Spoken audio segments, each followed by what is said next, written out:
tout le monde. Alors, je vous remercie aussi pour l'invitation pour le comité d'organisation pour donner cette présentation concernant la nouveauté des pathologies au nom de Dr. Chartier et moi. Et puis, on est content d'être là, tellement on est content qu'on est venu à deux, aussi pour ne pas être trop monotone. Je vais donner la parole à un moment donné à Susan, mais c'est moi qui commence. Et puis, je vous promets qu'on ne va pas parler deux fois le temps. Et puis pour respecter le temps, concernant le temps de nouveauté en pathologie, on va se focaliser sur un sujet précis, notamment sur le rôle de l'ADN circulant et les biopsies liquides dans le cancer colorectal, donc on n'a pas de conflit d'intérêt. Important de préciser parce qu'on va parler beaucoup de projets commerciaux. Alors, et puis on va focaliser dans le rôle de ctDNA dans le contexte de cancer. Le sujet problématique clinique, ça serait le cancer colorectal stade 2-3. Comment définir au mieux les patients qui ont un risque de récidive et puis qui pourraient bénéficier d'une chimiothérapie au-delà des critères standards dans les recommandations NESMO? Est-ce qu'il y a un rôle pour ctDNA? Alors, quelques définitions. Quand on va parler aujourd'hui, beaucoup de mots-clés, le cfDNA ou cell-free DNA, c'est l'ADN libre des cellules dans les liquides biologiques, qui n'est pas dans les cellules, qui vient des cellules qui se lisent par apoptose, par exemple, et qui peuvent être des cellules normales ou tumorales. Et puis, cet ADN, comme c'est très, très court, il a une durée de vie aussi très, très courte, 30 minutes. Donc, c'est très important, différence par rapport à l'ADN. Génomique. Alors, ctDNA, c'est la partie de cfDNA qui vient des cellules tumorales, biopsie liquide. Donc, on considère la biopsie liquide des tests peu invasifs qui détectent du ctDNA ou d'autres biomarqueurs, notamment des exosomes ou tumeurs circulaires, cellules tumorales circulantes dans les liquides biologiques. MRD, Molecular Residual Disease, c'est quand on peut détecter effectivement le ctDNA, donc il y a une présence, même une quantité minime, qui suggère la persistance d'une tumeur dans la patient, même si ce n'est pas détectable par des méthodes radiographiques. Alors, comment est-ce qu'on peut mesurer le ctDNA? Et puis, comme pour tous les tests de diagnostic médical, il y a des différentes définitions qui concernent aussi le développement de ces tests. Donc, on va parler des pré-analytiques, qui est très important, comme pour tous les tests aussi dans le contexte de ctDNA. On va parler des méthodes qui ont une validité technique. Après, on va parler des validités cliniques. Et puis, finalement, est-ce qu'il y a pour tous les tests qu'on va parler aujourd'hui une utilité clinique? Ça, c'est évidemment le plus important pour tous les tests. Alors, concernant le pré-analytique dans le ctDNA, contexte de ctDNA, le plus important qu'on a appris dans les dernières années, c'est qu'on a la possibilité d'utiliser des méthodes de stabilisation, des tubes stabilisateurs, notamment des tubes Streck, qui est le plus utilisé ici au HUG aussi, qui permettent le stockage et le transport jusqu'à 4 jours en température ambiante.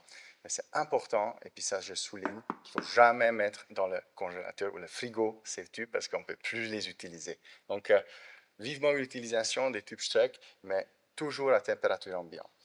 Par rapport au tube DTA, qui a aussi une possibilité, qui dure jusqu'à 2 heures, donc dans 2 heures, il faut le prendre en charge, il y a certains avantages. Quand on fait des prélèvements, c'est aussi très important qu'on peut utiliser les très petites aiguilles, même c'est recommandé. Et puis après, il faut tout de suite mélanger le tube Streck, donc une technique qui est importante que ça soit fait immédiatement. Alors, concernant les techniques et leur validité technique, qu'est-ce qu'on peut détecter? Donc, on peut détecter finalement toutes les altérations qui concernent de l'ADN dans les tumeurs. On peut détecter les mutations, on peut détecter des variations du nombre de copies, donc les amplifications, les délétions. On peut détecter même des altérations structurelles comme des fusions des différents gènes. Et même au-delà, on peut détecter la méthylation de l'ADN, donc l'épigénomique. Donc, il y a des tests pour tout. Et puis, ça, ce petit tableau que j'ai mis ensemble, ça résume à peu près nombreux tests qui sont disponibles sans être complètement excessifs, juste pour souligner que même avec les tests aussi simples que le PCR, on peut détecter déjà de l'ADN circulant. Et puis, on a des méthodes, évidemment, de PCR qui a une limite de détection qui est beaucoup moins importante, 10%, mais moins chère aussi, la méthode.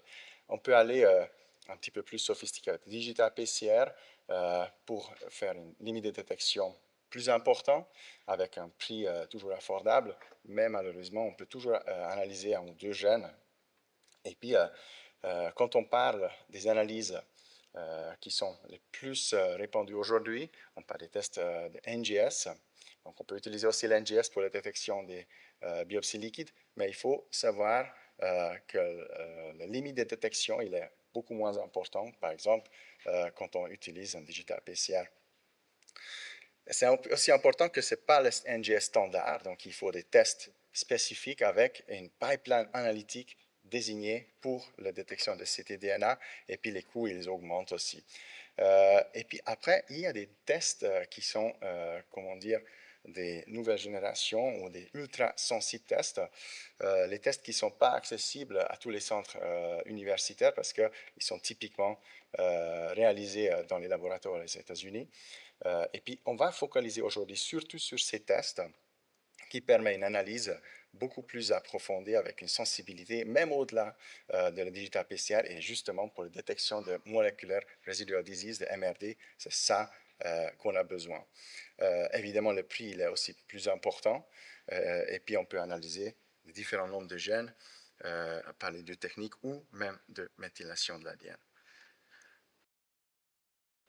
Le choix de méthode est donc, comme je disais, je soulignais, c'est important dans quel contexte qu'on va utiliser.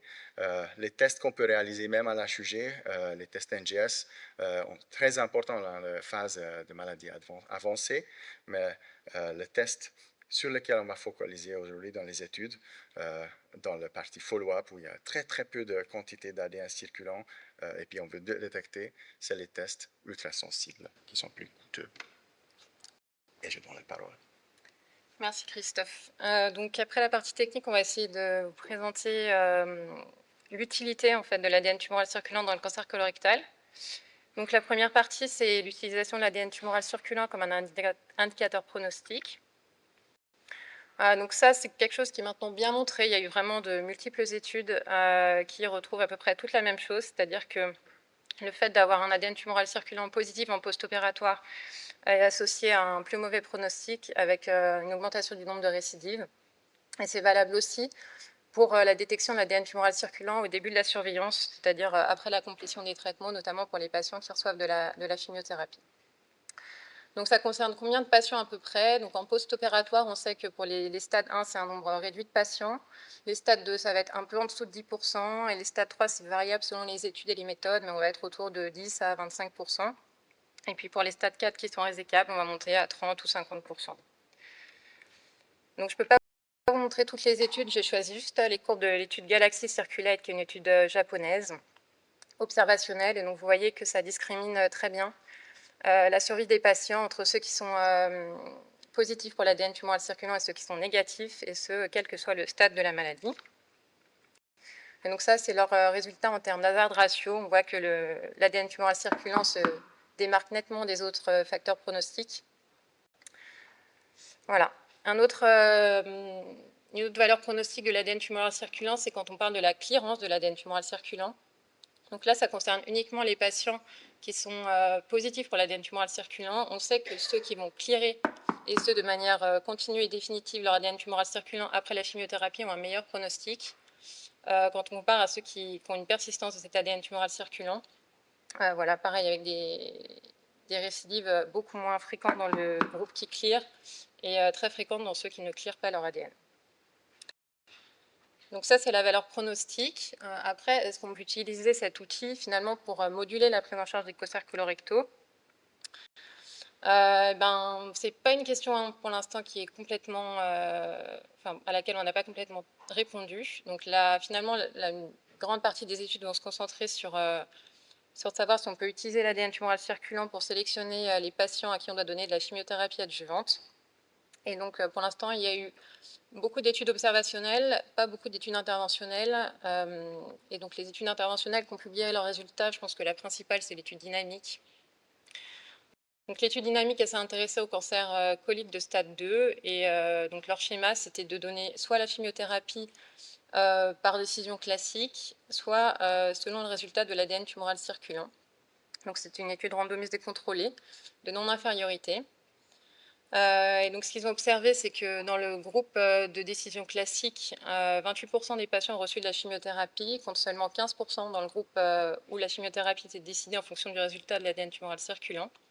Par contre, ce qu'on pouvait observer, c'est qu'il y avait plus d'oxaliplatine dans le groupe guidé par l'ADN tumoral circulant. Et donc, les résultats de cette étude, ça a montré qu'il n'y avait effectivement pas d'infériorité entre les deux bras. Donc, les premiers résultats étaient sortis en 2022. Ils viennent de sortir l'actualisation à 5 ans en 2025 avec des courbes qui sont vraiment superposables. Ensuite, une autre étude interventionnelle, c'est l'étude COBRA, donc, qui s'intéressait aussi au cancer colique de stade 2, mais de bas risque. Donc, dans cette étude, ils ont comparé les patients qui étaient juste surveillés par rapport au groupe d'intervention. Donc, si les patients avaient un ADN tumoral circulant, ils recevaient 6 mois de chimiothérapie. Et donc, leur critère de jugement principal, ce n'était pas la récidive ou la survie globale, c'était de savoir si le patient clearait son ADN tumoral circulant à 6 mois. Donc, ils ont inclus à peu près 600 patients. Il y avait un nombre réduit de patients qui avaient un ADN tumoral circulant positif.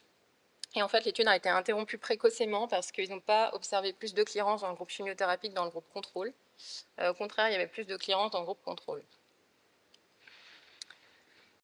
Donc finalement, il y a beaucoup d'études observationnelles qui sont dans le sens de l'utilisation de l'ADN tumoral circulant pour moduler la chimiothérapie, mais les grosses études interventionnelles contrôlées randomisées sont encore en cours.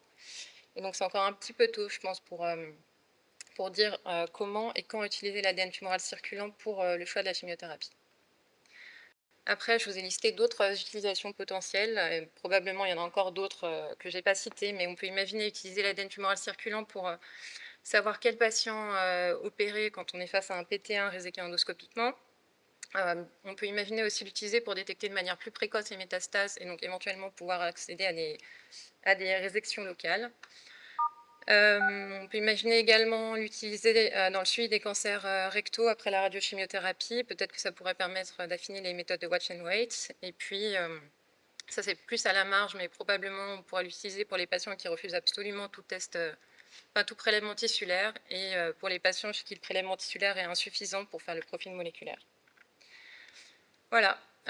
Donc, ce qu'on voulait vous transmettre aujourd'hui, c'est que pour ce qui est du préanalytique, de la validité technique et de la validité clinique, on peut dire que l'ADN tumoral circulant est relativement mature.